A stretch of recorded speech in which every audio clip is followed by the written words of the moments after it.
तर देशामध्ये आतापर्यंत अनेक परीक्षा झाल्या आणि या परीक्षांमधील गैरव्यवहाराचे अनेक खटले अजूनही प्रलंबित आहेत। देशभरामध्ये जवळपास 178 खटले आहेत जे 2 दशकांपासून पडून आहेत, प्रलंबित आहेत। तपास अपूर्ण आहे, तर कोर्टामध्ये अजून या संदर्भातली सुनावणी झालेली नाहीये।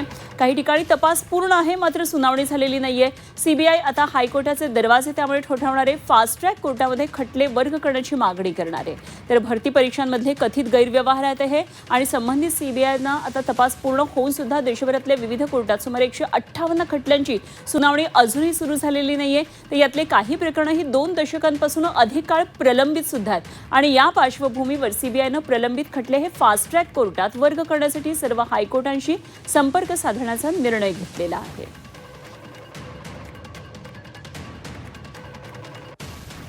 आणि कोर्टाच्या या सगळ्या घडामोडींकडे लक्ष ठेवून आहेत आमच्या प्रतिनिधी मनशी पाठक। आपण थेट जाऊया मनशीकडे, जाणून घेऊया काय काय नेमकं आज अपेक्षित आहे। मनशी, आतापर्यंत आपण जवळपास 4 ते 5 प्रकरणं जी आज कोर्टामध्ये येणार आहेत, मात्र सगळी एकमेकांशी संबंधित आहेत। त्या निश्चितच आजचा दिवस हा कोर्टातल्या कार्यवाहीचा आणि त्याकडे जे सगळे मुद्दे उपस्थित होतील त्यातल्या निरीक्षणांचा ठरणार आहे। काय आणखी तपशील? आजचा दिवस कोर्टातला अतिशय महत्त्वाचा आहे। अर्थातच गेल्या काही दिवसांपासून देशातलं वातावरण, देशातलं राजकारण हे एकाच मुद्द्याभोवती फिरताना आपल्याला बघायला मिळतं आहे।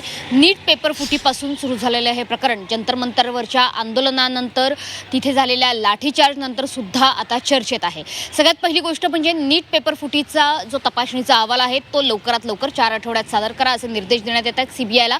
सोबतच ही नीटची प्रक्रिया राबवणारी जी संस्था आहे तिलाच आता बदलण्यात यावं का अशा पद्धतीचा सुद्धा एक विचार प्रवाह पुढे येतो आहे। एक अधिकाधिक तांत्रिकदृष्ट्या अतिशय अचूक ठरेल अशी किंवा निष्पक्षपातीपणे अशा प्रकारच्या परीक्षा पुढे चालवू शकेल अशी संस्था ही NTIच्या जागी नियुक्त करण्यात यावी अशी सुद्धा एक मागणी आहे। अशा पद्धतीच्या याचिकांवरती आज विचार होईल। दुसऱ्या महत्त्वाच्या 2 बाबी आहेत ते म्हणजे जंतर मंतरवरती जे आंदोलक होते ज्यांच्याकडे कोणतीही गुन्हेगारी पार्श्वभूमी नव्हती मात्र ते प्रथमच आंदोलनात सहभागी झाले होते आणि त्या ठिकाणच्या कृत्यांमुळे त्यांच्यावरती काही गुन्हे दाखल करण्यात आले किंवा त्यांना अटक करण्यात आली, तर त्या मुलांच्या बाबतीत आता योग्य तो निर्णय घेतला जावा अशा प्रकारच्या याचिका समोर येतात। त्याच्यामुळे त्यांच्यावरच्या त्या आंदोलकांवरचे गुन्हे मागे घेतले जावेत अशा याचिका आहेत। सोबतच दुसऱ्या बाजूने मात्र ज्या पोलिसांवरती आंदोलकांनी हल्ले केलेले आहेत आणि जे पोलीस या आंदोलनादरम्यान गंभीर जखमी झालेले आहेत त्यांच्या कुटुंबियांनी सुद्धा याचिका दाखल केलेली आहे की अशा पोलिसांना अधिकाधिक बळ मिळावं किंवा संरक्षण मिळावं या दृष्टीने ज्यांनी हे हल्ले केलेले आहेत त्यांच्यावरती कारवाई व्हावी।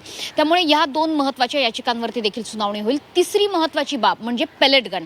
आता पेलेट गनचा वापर या जंतर मंतरच्या आंदोलनादरम्यान जो केला गेला तो न्यायोचित होता की नाही यावरती सुनावणी पार पडणं अपेक्षित आहे आज। कारण पेलेट गनच्या वापराला काही मर्यादेपर्यंत परवानगी देण्यात येते मात्र ती कोणत्या परिस्थितीत वापरायची किंवा कशा पद्धतीने ती समोर चालवली गेली पाहिजे याचे काही नियम आहेत आणि त्यावरती आज चर्चा होणं या सुनावणीच्या दरम्यान अपेक्षित आहे। सोबतच पेलेट गनच्या वापराच्या संदर्भात आणखी एक नवीन SOP मार्गदर्शक तत्व प्रणाली ही जारी केली जाण्याची देखील शक्यता आहे। त्याच्यामुळे आज सर्वोच्च न्यायालयामध्ये या 4 महत्त्वाच्या सुनावण्या पार पडतील आणि अर्थातच नीट पेपर फुटीपासून सुरू झालेला हा प्रवास, त्यानंतरचं आंदोलन, लाठीचार्ज आणि त्यानंतर आंदोलकांवरचे गुन्हे मागे घेणं किंवा ज्यांना गुन्हेगारी पार्श्वभूमी आहे यांच्यावरती कारवाई करणं या सगळ्यावरती महत्त्वाचे निकाल येणं आज अपेक्षित आहे। जी मनशी, जरूर या सगळ्या घडामोडींवर लक्ष ठेवून राहा, वेळोवेळी चर्चा करूया। धन्यवाद। तुर्तास मनशी पाठक आमच्या प्रतिनिधी आपल्याबरोबर होत्या।